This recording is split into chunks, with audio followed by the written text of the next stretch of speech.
Also, we'll go ahead and move on to information only. These items have been provided to us in writing.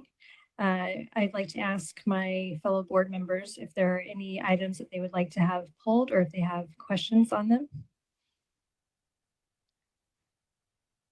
Hearing none, we will move on to agenda item 3, our consent items.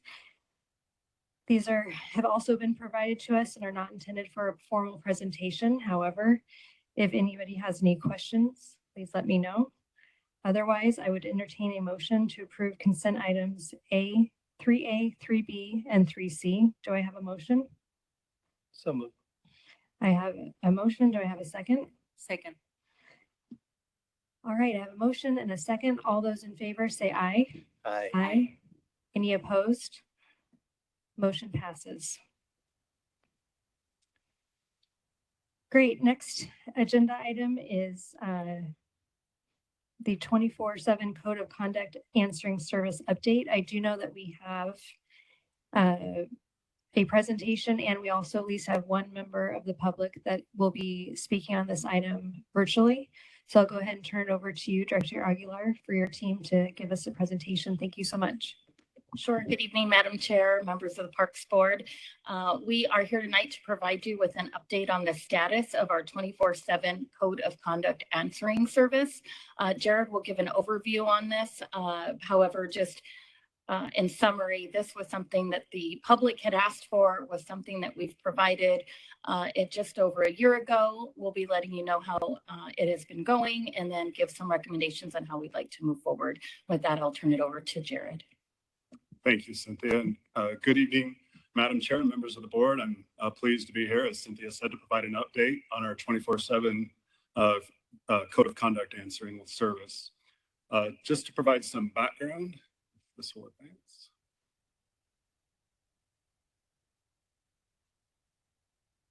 It's delayed. It's coming. Okay. So before 2024 and over the past several years, as you can imagine, over time, we've had the public reach out to us with the desire to let us know about issues they were seeing in parks, violations of the code of conduct. They wanted to know who to call so that they could make sure that the rangers knew there was an issue that they saw, they wanted to see resolved. So we were able in 2024 to select a vendor to provide a 24/7 caller answering service.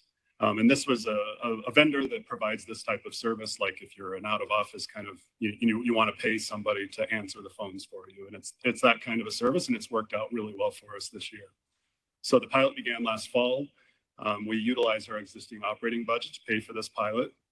So from September 24 to now, we've had this public-facing answering service where the public can report those violations. Again, it's 24 hours a day, 7 days a week. Life to date, we've received 1,290 calls as of a few weeks ago. It really has helped us to support what we're saying is an efficient allocation of resources. What that means is we're able to identify issues and areas that people are really concerned about, and our rangers are able to go to those locations and respond to the issues and enforce the code of conduct as appropriate. So if somebody were to call that line, this is what would happen. The caller would first be advised if there's an emergency to call 911. That's important that our rangers aren't that first responder level of attention they might need if there's a crime in action. Then the caller is also given an option to transfer to Parks main line if they're looking to do something like reserve or Ramada and they got this line confused.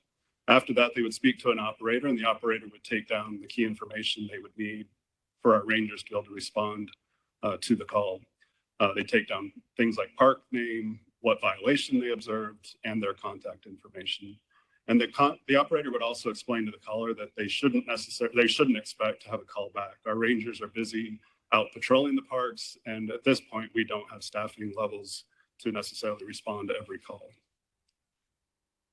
After that, the operator enters that information into the database, and the ranger team receives that information, they review it, and they're able to respond. Typically, a response is a visit to the park that had the issue.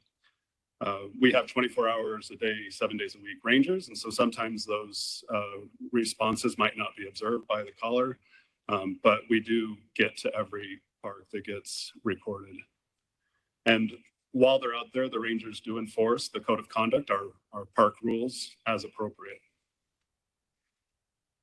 So some of the proposed improvements that we've identified through this pilot year is that the data that we've been able to capture isn't structured as well as it could be. So we've identified a need to have more structured data capture. This means we have a data field that's the name of the park. We know what the issue was. We know what time they called, so that we can have more searchable, filterable kind of responses and interaction with the data. This would also allow us to have more customizable reporting so that we can find out how many calls we got for dogs at large or some other issue.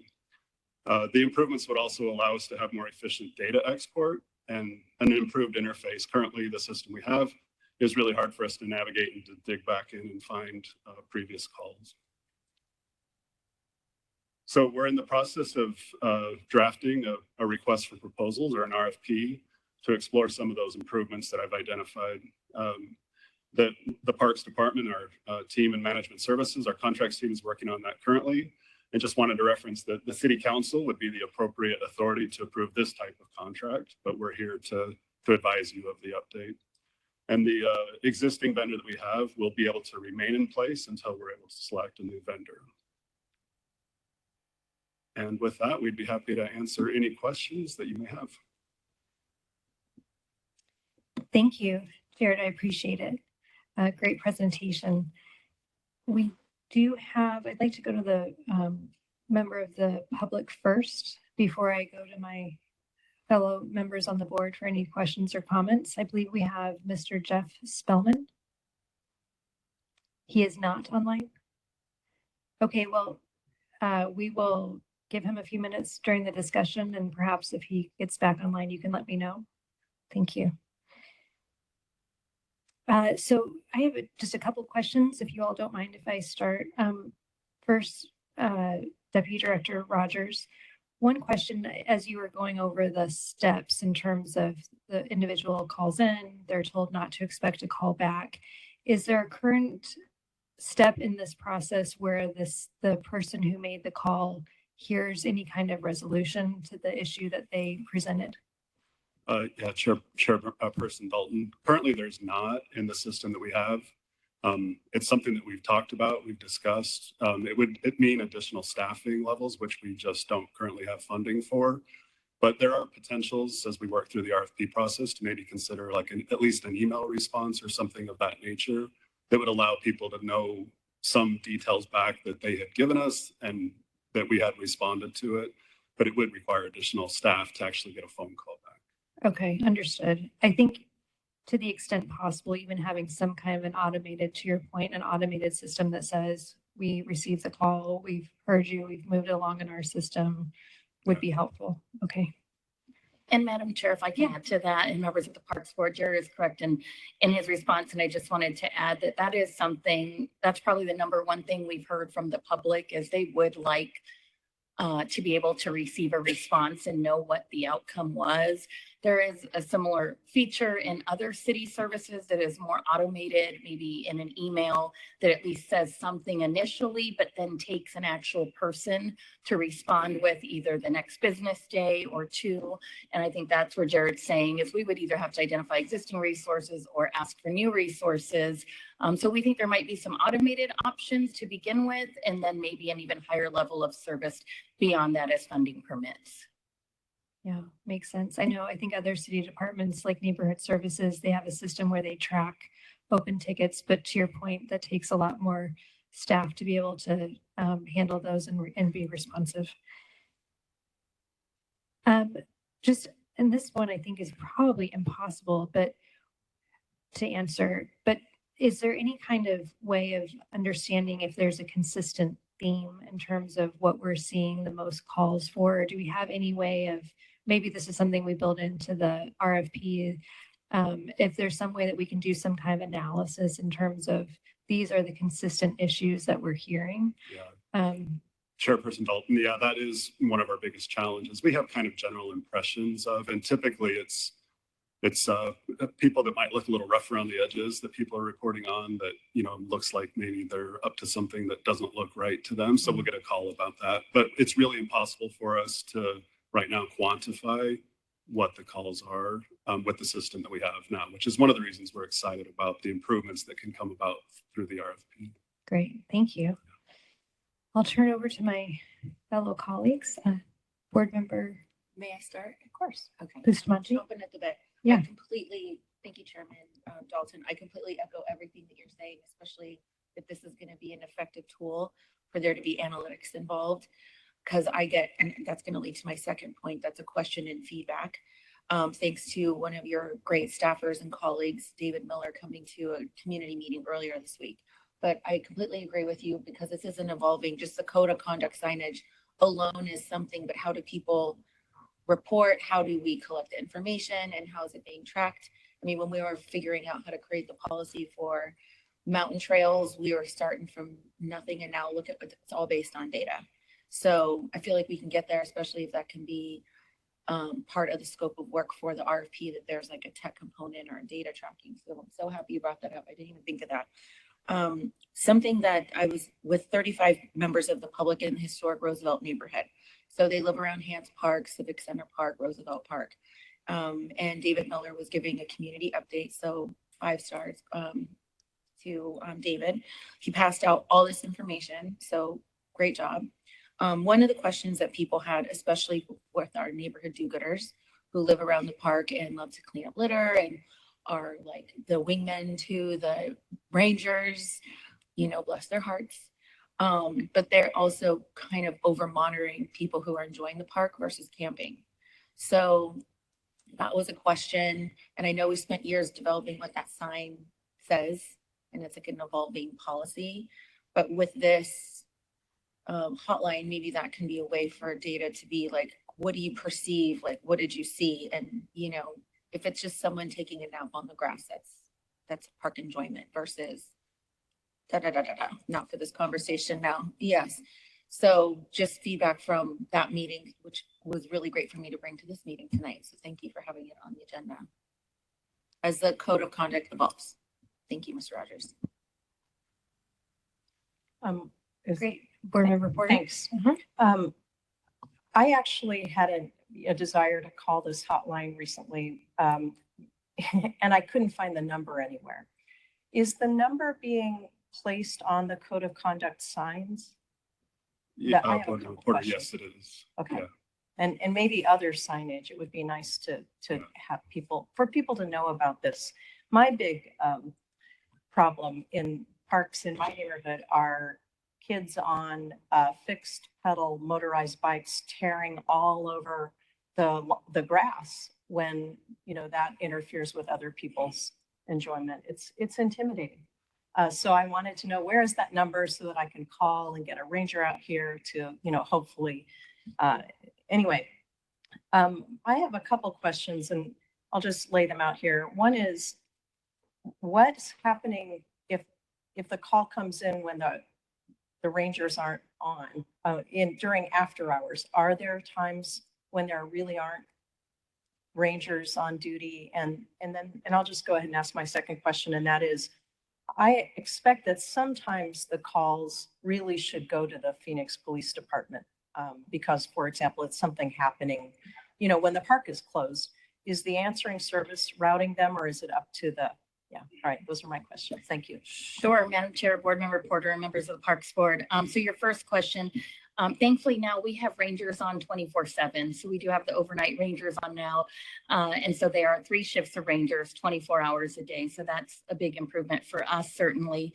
That allows us not just to respond to these calls as we prioritize, but also to communicate with PD 24 hours a day. And so sometimes it goes both ways. If PD is responding to the park for some reason on their radio, they have an opportunity to contact rangers overnight as well, which wasn't always the case before we had that 3rd shift.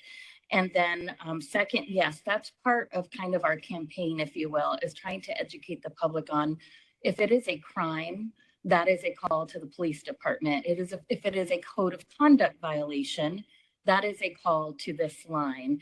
I envision when we look for this new service provider that has the ability to do a lot more of the customer service things that we'd like them to be able to do, that training or those questions could be, asked or responded to. If someone's calling in something that's a crime, they will be told that's a crime, and you need to hang up and dial 911. So absolutely, that's going to be part of our ongoing campaign efforts. We did update all of the code of conduct signage, the park signs, to have this phone number. But to your point, it's still taking a lot of work to get it out there. Our staff regularly go to community meetings, events, HOA meetings. We're constantly trying to push this out there. Council offices are putting it in their newsletters, but it's definitely work in progress. Well, it's huge. It's a really good development, and it enables people to be the eyes on the park that we sort of historically have expected, and work with the rangers and others to keep our parks safe. So I'm very happy to hear the report and to hear that you've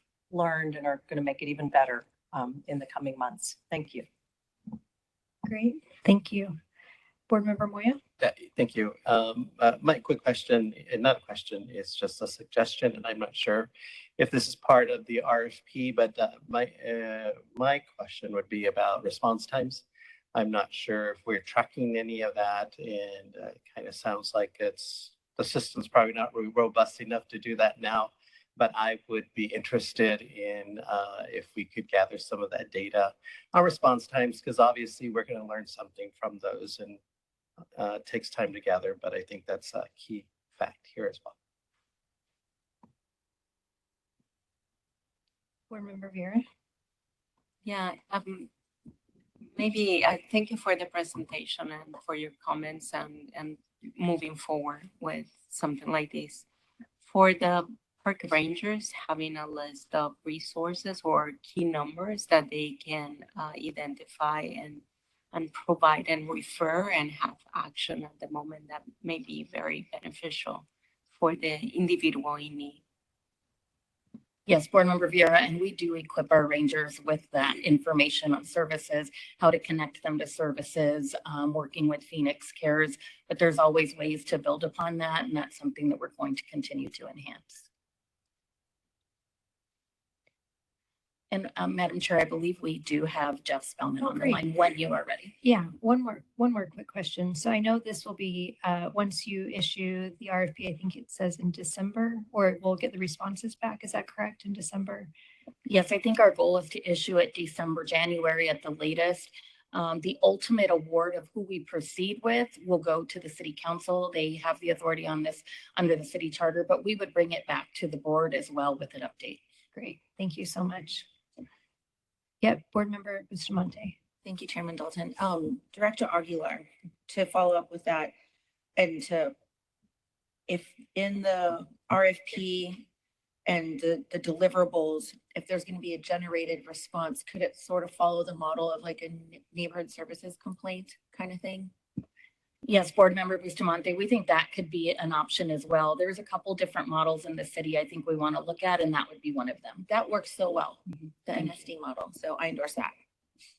Thank you. Great. We don't have any other comments or questions. I'd like to take a comment from Mr. Jeff Spillman. Mr. Spillman, once you are on the line and we've heard from you, you will have 2 minutes. Are you there? Yes, I am here. Can you hear me? I can. Great. Go for it. Thank Very you. good. Thank you. Thank you, Madam Chair and members of the Parks Board. My name is Jeff Spellman, and I'm a community member with the Violence Impact Project Coalition over in Northwest Phoenix. So I'm one of the citizens who calls this code of conduct line a lot, and also advocated for getting something like this in place. We know and we understand that there's a shortage. We never have enough rangers that we'd like to have to adequately patrol our parks. So the community really can be eyes and ears to help with that.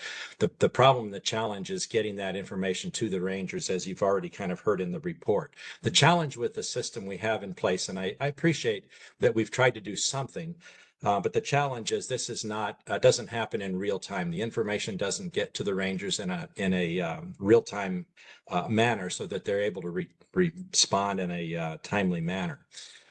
So I think there's, I'm glad that you're going to be looking at other opportunities and other, proposals. But as Director Aguilar mentioned, there are other systems in place in the city that kind of have this already in place, and I really hope that you'll look at them. Crime Stop is a good example. I call Crime Stop a lot for, nonviolent crimes that are occurring in the neighborhood. And when I call Crime Stop, I immediately get a text message back from them that says, something like, we've received your complaint. We'll be there as soon as we can. Sometimes I'll get another one later that says, we're really busy. We'll get there when we can. And then I get a one once the call has been answered that your complaint has been addressed.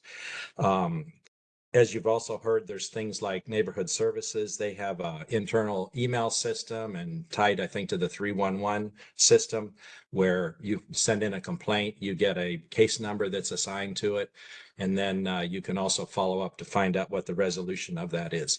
There's other simple systems in the city that work really well.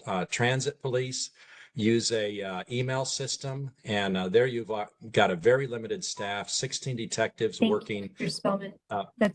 It's been 2 minutes. Thank you so much. Okay, We appreciate you attending and appreciate your comments this evening. Okay, there are no other comments. Nobody else on the line. All right, this item was on for information only, so there'll be no vote. So we will now move on to agenda item 5A, which is up for discussion and possible action. I will turn it over to you, Director Aguilar. Yes, Madam Chair, members of the Parks Board, we're excited to be here with this item in particular tonight.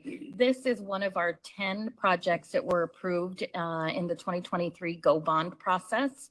We received $64 million for those 10 projects. This is one of them. It is an over 100-acre site located near 99th Avenue and Lower Buckeye. Our Deputy Director, Joe Diaz, will be providing you with an update on this. This is a property that has sat vacant for many, many years, and so it's an exciting time to be able to look forward to designing this. And you're going to hear about some great community engagement that we had along the way in developing this master plan. With that, I will turn it over to Joe. Madam Chair, members of the Parks Board, thank you for your time this evening and thank you for letting me be here with you. As Cynthia mentioned, I'm excited about this opportunity to present to you this new master plan for an undeveloped park site located at 99th Avenue and Lower Buckeye Road. To orient you a little bit about with this site, I also give you some information. So the site is located east of 99th Avenue and north of Lower Buckeye Road. It's the area highlighted here in red with a yellow star. It is 156 acres in size. It was purchased in 2002, so the city has owned this property for 23 years. And in order to purchase this site, multiple departments came together to work to combine funding in order to acquire the property. So Parks, Police, Fire, Public Works, and Library all will have a piece of this property moving forward. As was mentioned in 2023, the Phoenix voters approved the GO bond for this, for the city of Phoenix. It was $500 million. Multiple departments received projects that they'd be working on: Parks, Police, Public Works, Library, and many others. And this site was selected by the voters as one that would receive funding. And the funding for this project will be $8.27 million. As I mentioned, it's a multi-departmental site. And so over the years, we've been meeting with these departments, discussing needs and use and space to allocate to the different departments. The first property that went forward was the police substation located at Estrella. It's Estrella precinct. It was located in the northeast corner or northwest corner of the park. It was constructed in 2009. And most recently, a fire station was constructed in the southeast corner. And it was constructed last year. In recent meetings we've had with the multiple departments, we've been working with Public Works, and they are needing a 40-acre site for their future improvements. And one of the key components for them is they wanted to make sure they had access to 99th Avenue. So you can see here that we're able to provide that. Library will also have a facility on this site. It'll be a full-service library, and it'll be a great addition to this area for the community.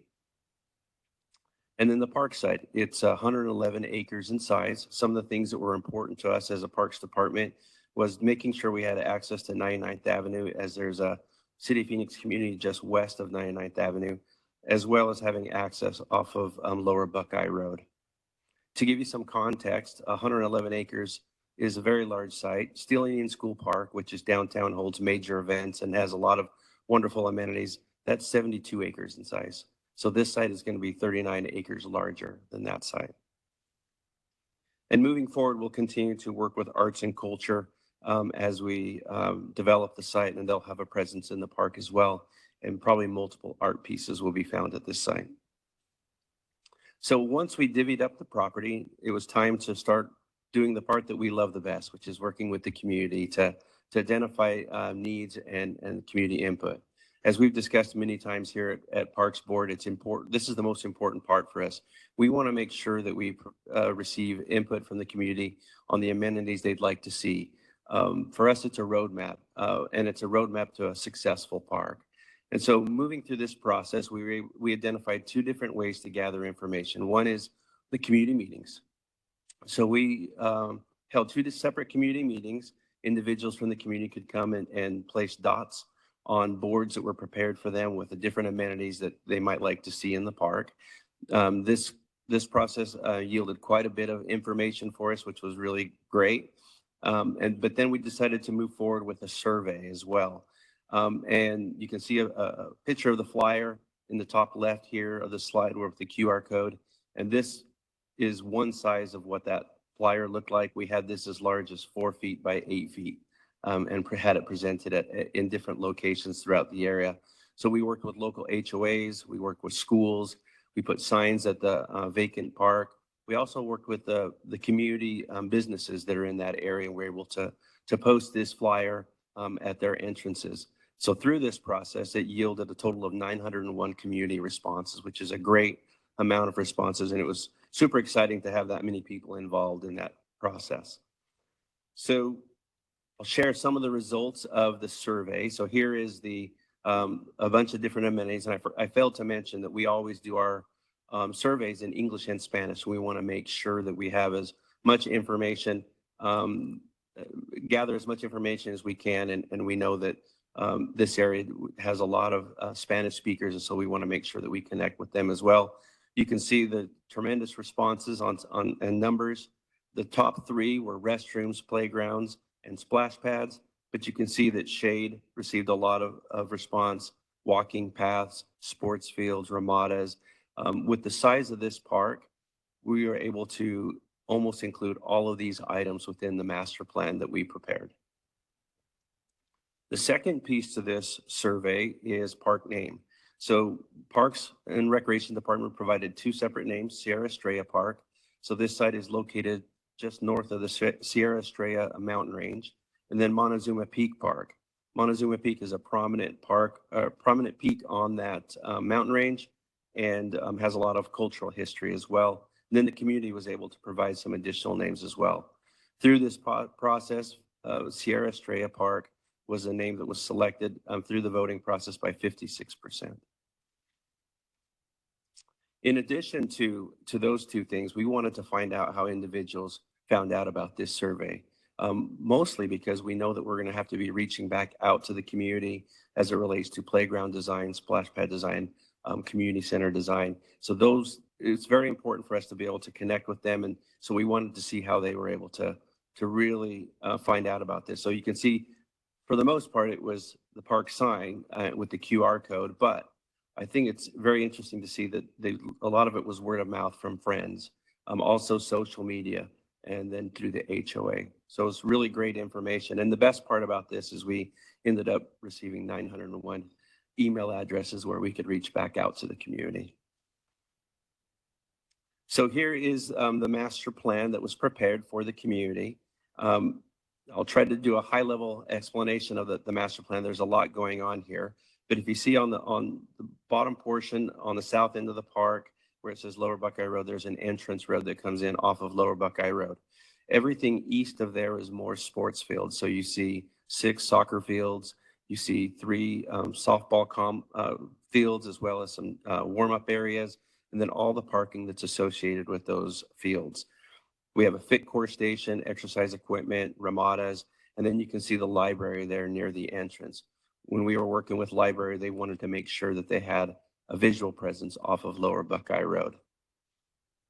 And through this process, once we had this master plan put together and some additional graphics, we reached back out to all 901 emails that we received. Through that process, we were able to send reminder emails regarding this survey and hoping that they could participate in it.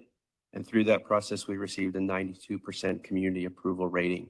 Included in that survey was also a question on whether or not the community wanted to continue to be involved with moving forward with this project. We received 403 emails back, and 98% of them indicated that they did want to be involved in the community processes moving forward. So here are some graphics. We always send the master plan, but we like to send some graphics as well. We know it's hard for some to understand what a master plan looks like.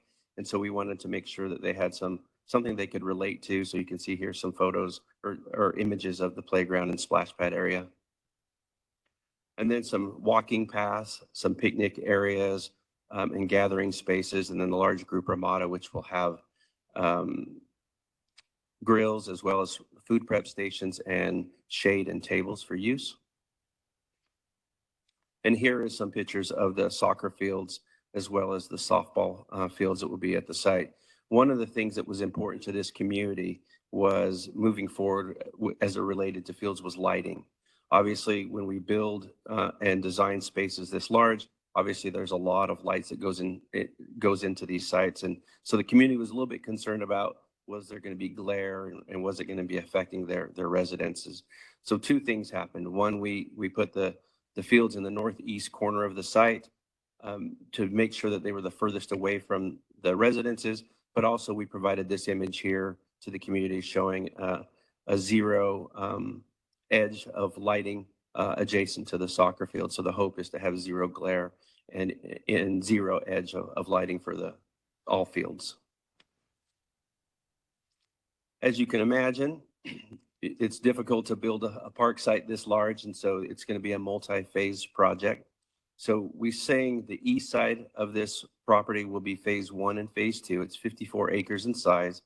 As I mentioned earlier, it's 8.27 million for that's been allocated for this project. That's primarily for master plan, also design development, construction documents, and if any funding is available after that, we'll move forward with some construction on the site. We chose the east side because we were being a very good partner with libraries. They've received GO bonding funding as well. And so we wanted to and they're ready to move forward with their design and their development. So we'll work with them and focus in on the eastern portion of the park. But just to give you some reference, we recently constructed a 10-acre park, Harvest Park, and that was $4 million to build that park. And so 8.27 million seems like a lot, but it's really not a lot when you're moving forward with a construction project this large. So we're saying phase 1, phase 2.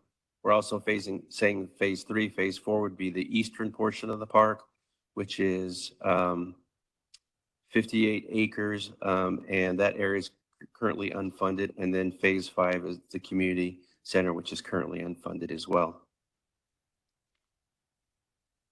So timeline for this project, we're looking at the city process for about 6 to 8 months.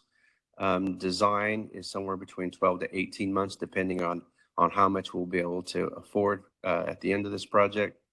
And then construction is 18 months, depending on how much we're able to construct at this time.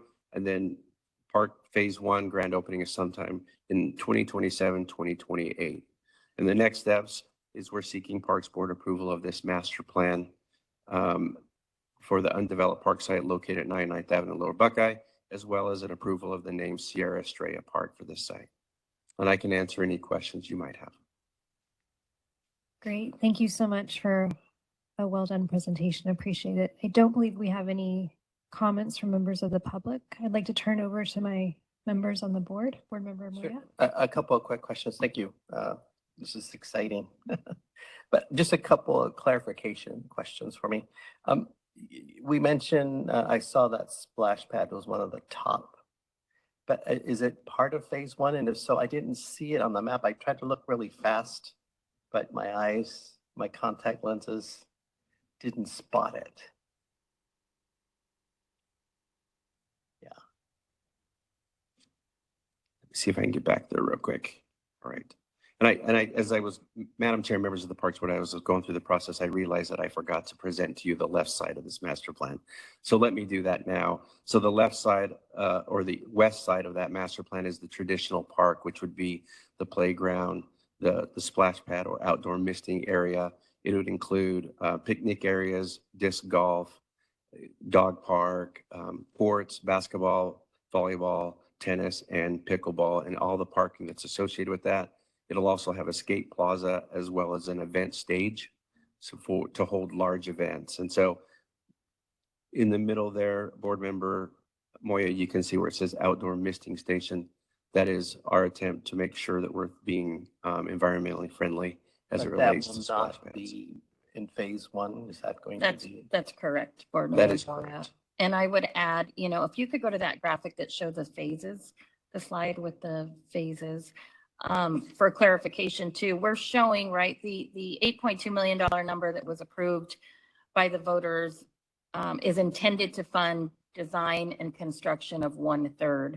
As mentioned, the rising construction costs, I don't believe we're going to get near that 1/3 in the first phase. And so that's why you'll see like a phase 1, 2, 54 acres is what we had ideally like to build as a phase 1, but that $8 million is not going to get us 54 acres of a constructed park. We're very well aware that the community in this part of town, there is a very large demand for athletic fields. There's a big shortage of athletic fields.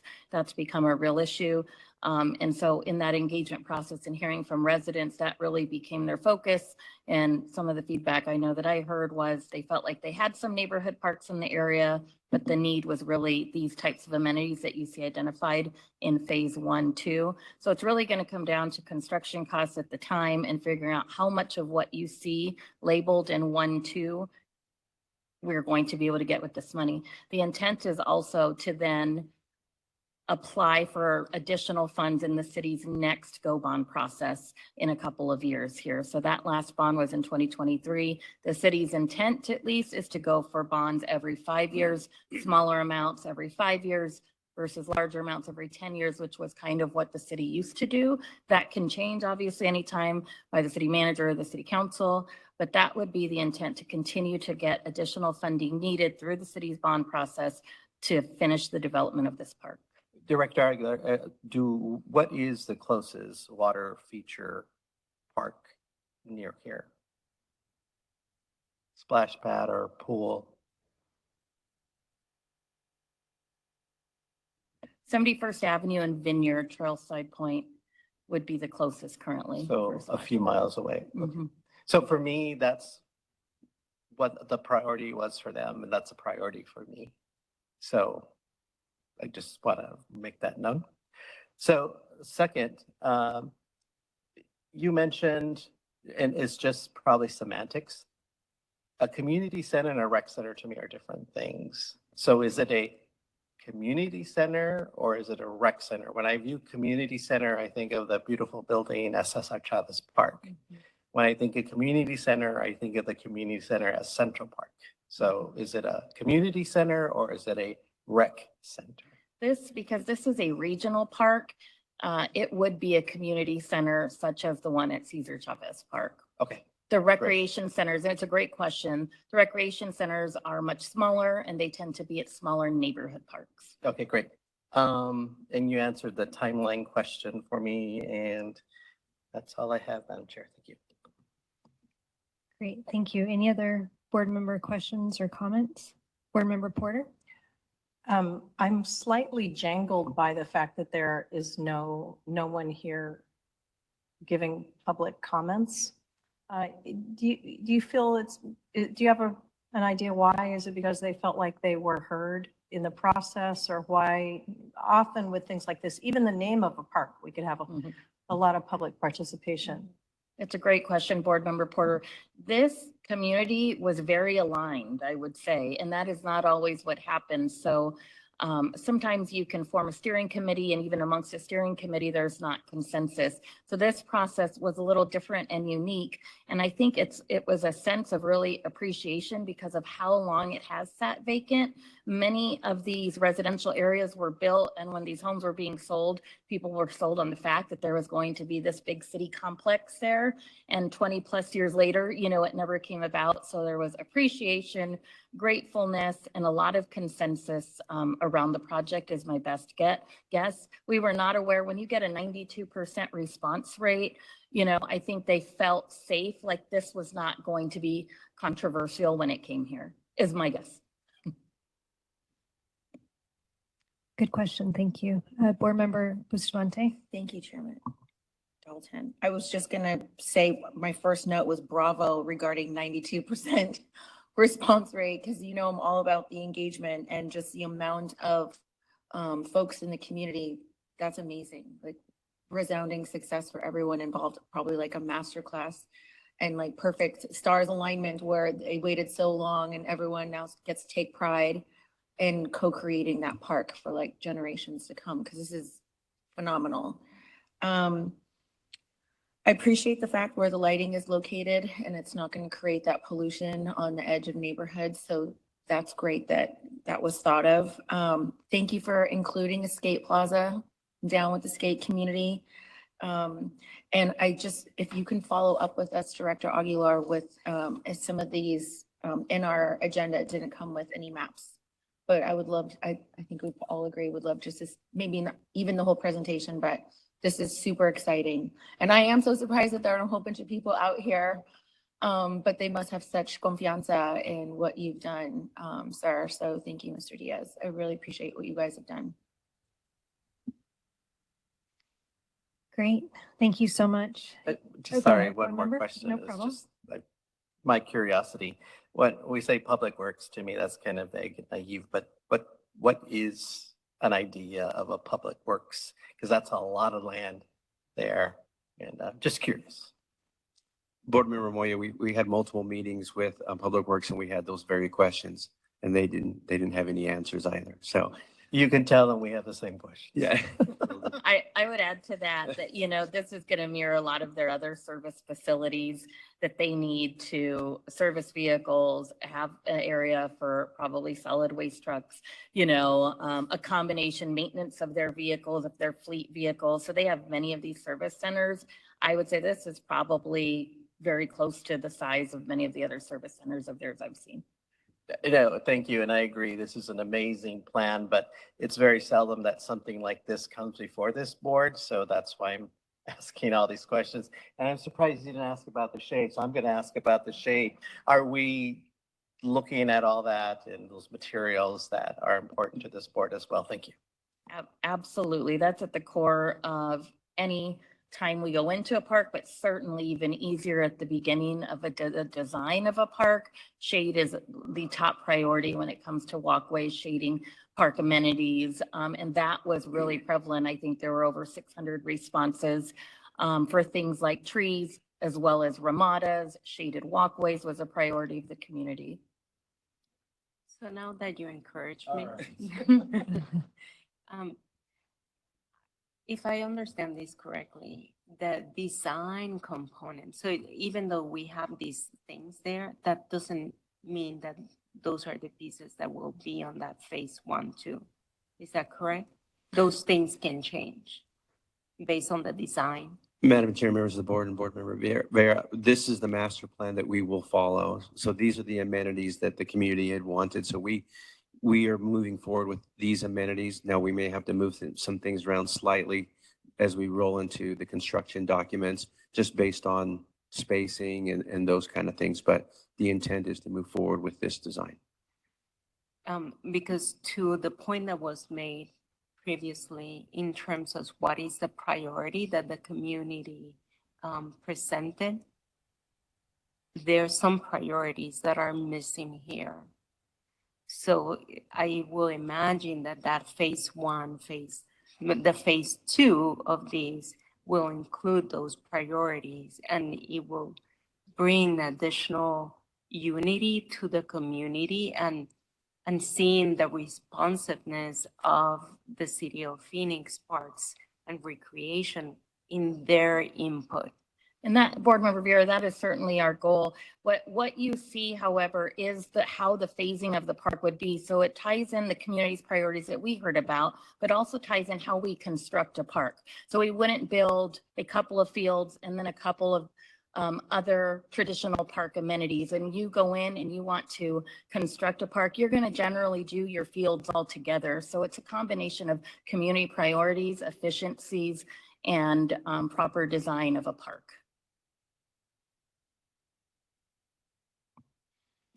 Great. Any other questions or comments? If not, I would entertain a motion on this item. So moved. I'll second that. I think we need to, I didn't say in my, can you say what your motion Sure. is? Thank you so much. Approving the master park plan and the naming of the park to be Sierra Estrella. Sierra Estrella. That's Great, thank you. And I believe Board Member Bustamante, are I'll you second seconding that? Okay, all those in favor say aye. Aye. Any opposed? Motion passes. Thank you so much. Great work. All right, now we are on to agenda item 6, which is call to the public. And we do have one individual, Ms. Julia Taggart. I did not forget you this time, Ms. Taggart. Once you get to the podium, you will have 2 minutes. Thank you so much. No, thank you. I just wanted to give an update to you guys on the North Mountain Visitor Center's Festival in the Mountains. We just did it last weekend, so it was October 17th, 18th, and 19th. It was the first festival they've done in, I think, 10 years maybe. And they had over 2,000 people show up this weekend. It was a huge hit. So many people had fun. There was no parking issues, which we were very surprised about. And we want to thank Claire and Jared, who helped us with going kind of through what we could have at the visitor center in the back area. But so many people just enjoyed seeing the North Mountain Visitor Center and what we have to offer. We had Rattlesnake Garage there that was showing kids rattlesnakes, scorpions, and they got to learn about the desert creatures. We had different vendors. The Desert Botanical Gardens was there, PMPC, Phoenix Mountain Preservation Council. A lot of people in the area who may have not known about the festival or even the visitor center got to come see it. The mayor got to open up the festival on Friday night, and she got to see Maxine Lakin again, who is 104. She just turned 104 this year.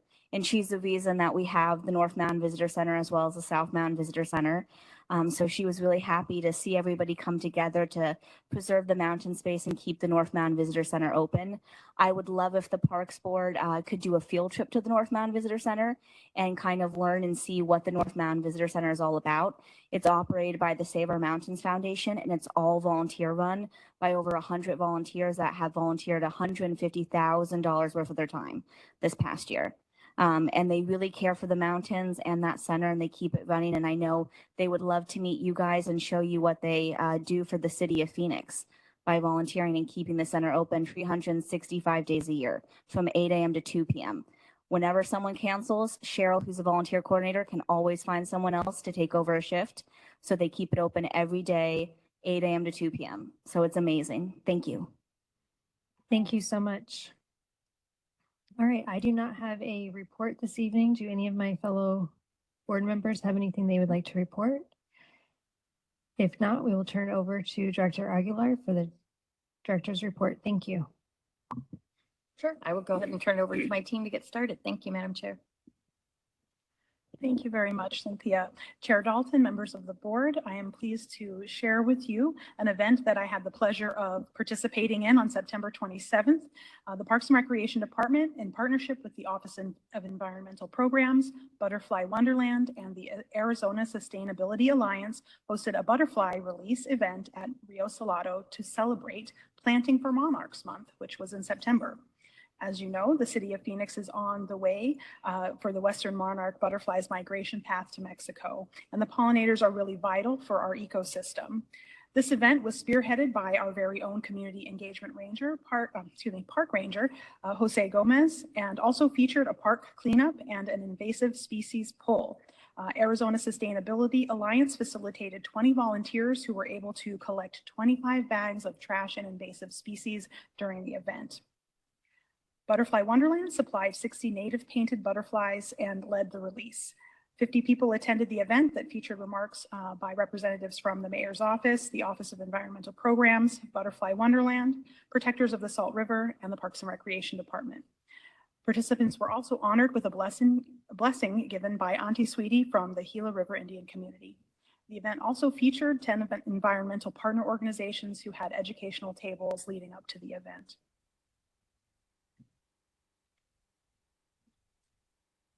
Good evening, Madam Chair, members of the Parks Board. The weather is changing, so you know that means event season for the Parks Department. We definitely had a busy weekend this past weekend. On Friday, our department held the annual Festival of Frights event at South Mountain Park and Preserve.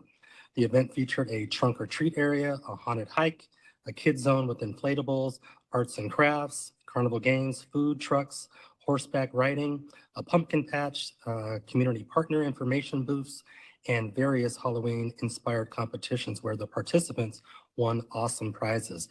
We estimated over 2,500 people attended this event. On Saturday, October the 18th, our department hosted Scaryvale at Maryvale. It always cracks me up to say that. A family-friendly Halloween celebration held at Maryvale Park and our community center. The event brought together over 3,000 community members of all ages for an evening filled with frights and fun, including another trunk or treat, costume contest, haunted house, spooky scavenger hunt, bounce houses, and music. Mayor Gallego and Councilwoman Gerdardo were on hand to hand out the awards for best trunks and costumes. Community leaders, partners, sponsors, and other city department staff joined in to give out information and candy. And then finally, this past weekend, the 40th Phoenix Pride Festival was held over at Steele Indian School Park. It was a two-day festival and parade uniting over 25,000 attendees, 300 exhibitors, and 150 performances across 5 stages. The festival highlighted diversity, inclusion, and advocacy while raising funds for the Phoenix Pride community programs. This event featured food vendors, art displays, youth and VIP areas, and community showcases while offering a vibrant platform for celebration, education, and visibility within our greater Phoenix LGBTQ community. With that, I'll turn the presentation over to our director, Ms. Aguilar. Thank you, Marty. I wanted to point out that we are more than halfway through our Parks Master Plan process. We will actually be here with you in November with the presentation on the master plan, along with our consultant. And our master plan lead, Felicita Mendoza, continues to work with our team and do a fantastic job. Right now, we are in the stage where we are doing some in-person community events and meetings to further engage with the public. This is above and beyond surveys we have been doing, going out and doing visioning boards at community events, and many other ways to promote the master plan and participation in it. So there are 8 upcoming meetings. They are spread out throughout the city. And most of these locations were chosen because they may be located in areas where we've identified participation has been lower. There's also one in each city council district. So we've been tracking that engagement so that we can really try to make sure that every part of the city is represented. We welcome you if any of the board members and the public here or watching or listening in would like to participate. Also, we're very excited this Saturday, we will reopen East Lake Pool after being down for a couple of summers. It is going to be a fantastic celebration and ribbon cutting with the mayor and councilwoman Hodge Washington. We're also excited because this will become the first real kind of inner city core, if you will, downtown pool with a heater.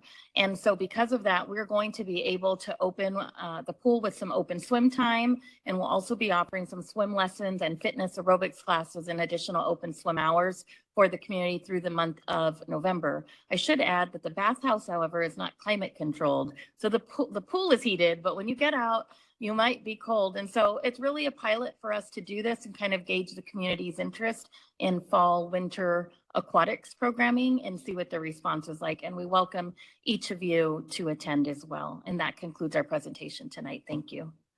Great. Thank you so much to the staff. I know these are longer days, so we appreciate you sticking around this evening and for all the great presentations that were made. And just want to say another welcome to our new board member. We're happy to have you, and we hope we didn't scare you away and you'll come back. All right. Have a great night, everyone. Meeting is adjourned.